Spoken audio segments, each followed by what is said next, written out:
Infrared bulb মুরগির খামারিদের জন্য খুবই গুরুত্বপূর্ণ এবং বিদ্যুৎ বিল সাশ্রয়ী।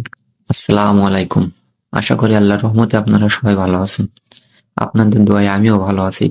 আল্লাহর রহমতে আমিও আবারও 510 পিস সোনালী সুপার হাইব্রিড বাচ্চা খামারে তুলছি এবং বাচ্চাগুলো আল্লাহর রহমতে সুস্থ আছে।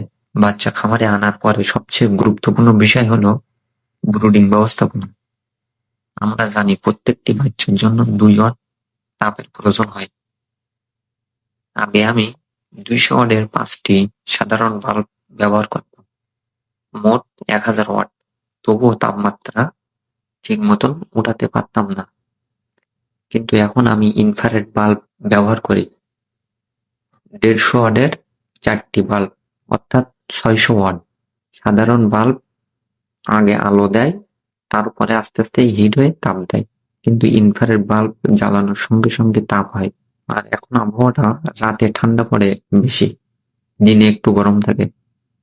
200 ওয়াটের বাল্বের নিচে বাচ্চাগুলো জড়ো হয়, কিন্তু ইনফ্রারেড বাল্বের নিচে বাচ্চাগুলো ছড়াইয়া ছিটিয়ে আসে, সেখানে তাপ বেশি থাকে। সাধারণ বাল্বের নিচে হাত রাখা যায়, কিন্তু ইনফ্রারেড বাল্বের নিচে হাত রাখা যায় না, কারণ এতে প্রচুর পরিমাণে তাপ। আগে যেখানে 1000 ওয়াটের বিল আসতো, এখন ইনফ্রারেড বাল্বের মাধ্যমে সেই বিল অর্ধেকেরও কম আসে। তবে এটা টেকসই হবে কেমন জানি না। তবে বাল্বের গায়ে লেখা আছে 5000 ঘন্টা, টেকসই হতে পারে।